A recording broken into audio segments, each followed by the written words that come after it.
Hey, I'm Ryan Reynolds. Recently, I asked Mint Mobile's legal team if big wireless companies are allowed to raise prices due to inflation. They said yes. And then when I asked if raising prices technically violates those onerous two-year contracts, they said, "What the f*** are you talking about, you insane Hollywood ass?" So to recap, we're cutting the price of Mint Unlimited from $30 a month to just $15 a month. Give it a try at mintmobile.com/switch. $45 up front for 3 months plus taxes and fees. Promo rate for new customers for limited time. Unlimited more than 40 gigabytes per month. Slows full terms at mintmobile.com. Need new glasses or want a fresh new style? Warby Parker has you covered. Glasses start at just $95, including anti-reflective, scratch-resistant prescription lenses that block 100% of UV rays.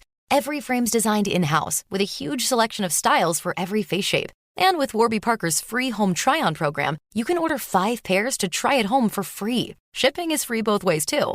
Go to warbyparker.com/covered to try 5 pairs of frames at home for free. warbyparker.com/covered.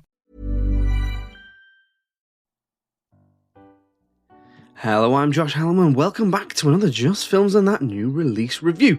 This time around, I'm going to be reviewing the Almond and the Seahorse, which is out in UK cinemas on Friday, the 10th of May. So similarly to Bleed in Love a couple of weeks ago, this is going to be a little bit different to the other new release reviews we've done, as it's very much on the lower end of the budget and it's in that, indie film world. But in the spirit of celebrating films getting attention that they deserve, I wanted to take a look at it as it's what we're all about. So before I get into this, I just want to drop a little warning, as the film does cover the subject of traumatic brain injury and how that affects the lives of those suffering from it and those around them, their families and friends and stuff like that. So if that's something you might find upsetting, then I wanted to warn you in case this might not be the episode for you. In terms of the film, it is based on a play by a writer called Kate O'Reilly, and the plot follows the lives of multiple people who've been affected by various types of brain injury or condition and how it affects their lives and those around them. It stars Rebel Wilson, Charlotte Gainsbourg, Mira Sayal, Trina Dearholm and Kellen Jones. Hopefully I've said all of those right. And Kellen Jones was also involved in the writing and directing along with Tom Stern. So what did I think? Well, overall, I enjoyed it. I think there was plenty to like in there. It's a really difficult issue to tackle this in film, and it's really, it's difficult to get that balance right. But I think that they largely achieve that with some real tenderness and subtlety in there as well.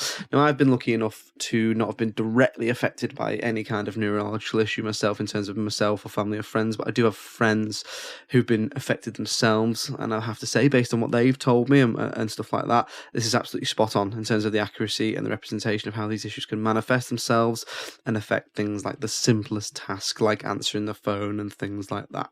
I think one of the ways they do this, one of the ways that the film really triumphs, is to have the characters who are the ones with the conditions feel like real people. So often in film and TV of this kind, the focus is on the people who the brain injury is affecting, i.e. their family or their partner. And what this does is show it from multiple points of view, particularly the point of view of those with the condition. And I think by doing this show that this sort of show don't tell idea, I think what it does is it makes those characters feel rounded and real as well. So rather than just being representations of the conditions themselves, where they have no defining characteristic, they just have X condition. And I thought that gave a real richness and depth throughout, which really did heighten the emotionality of the film as well. That's only then supported and increased by the acting, which I thought was really exceptional in this from all involved. You've got 4 main characters who are the 4 members of 2 couples, and then some strong supporting turns in there as well from Alice Lowe and Mira Sayal.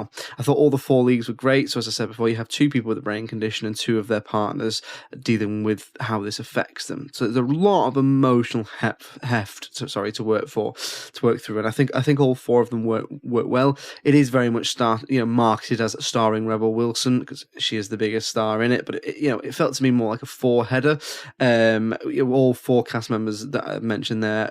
So you've got Rebel Wilson, Charlotte Gainsbourg, Kellen Jones, and Tyrion Jerome's characters, hopefully I've said that right, knocking it out of the park. So you've got Rebel Wilson and Charlotte Gainsbourg as the partners. They're trying to support Kellen Jones and Trina Dearholm, who have these conditions. I think both Rebel Wilson and Charlotte Gainsbourg bring a real vulnerability and emotionality to their characters.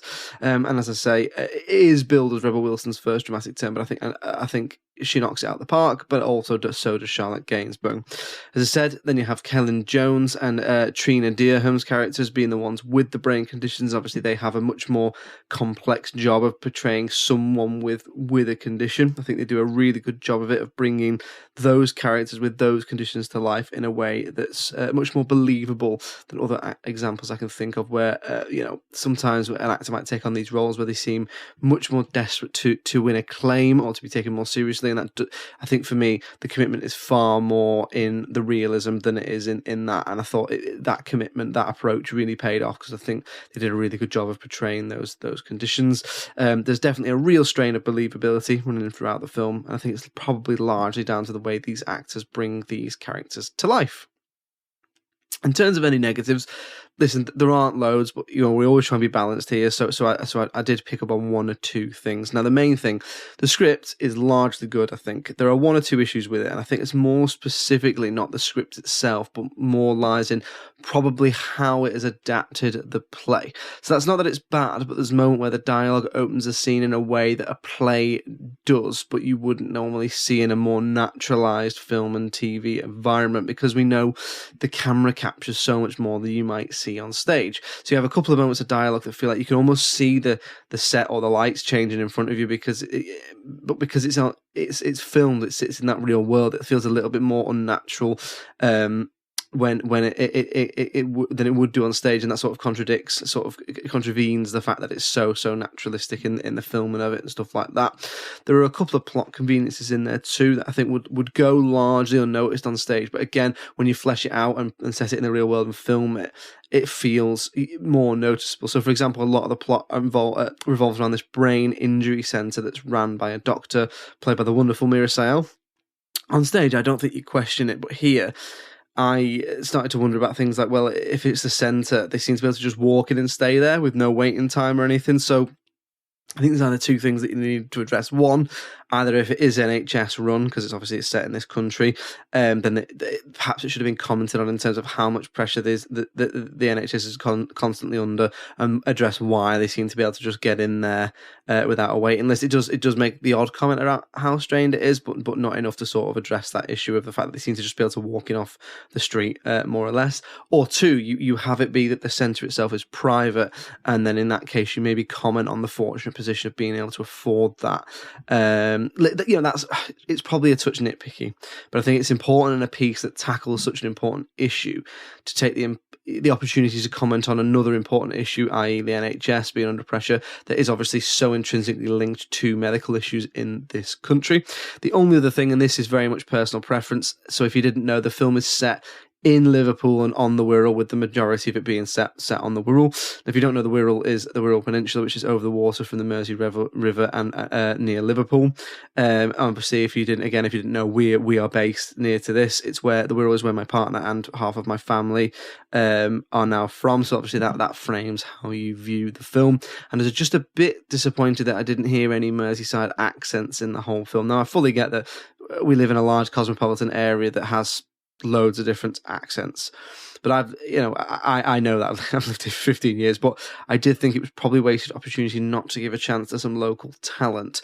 It's particularly noticed with some of the child actors, as I get that you could move there as an adult. However, there are children who will be at school with kids with Wirral and Liverpool and Merseyside accents, so they would probably have at least a twang, and they don't. There's some very posh kids in this, but that might just be another nitpick, and someone who was watching this who wasn't from the area or didn't live in the area probably wouldn't notice or care. Overall, listen, I found it to be a tender, well-acted drama with well-rounded characters, and tackling a really important, difficult issue in a way that's both digestible and tender and impactful. A few, script issues and conveniences to the side, but by no way as bad as some of the worst offenders. As ever, this is just my opinion, just a guy talking into a microphone. But one thing I will say about this before I wrap up is I think this film has fallen foul of online criticism and is nowhere near as bad as things like Rotten Tomatoes are suggesting it is if you look at the scores. I'm not going to say the scores because it's absolutely shocking for me. I think it's just indicative of how sometimes the way these websites work numerically can be misleading. So I'd say Don't pay any attention to that. Get out there. If you are interested, get out, give it a watch, and make up your own mind. As I say, it's out in UK cinemas from Friday, the 10th of May. Thank you very much for listening, and I'll see you next time. Cheerio.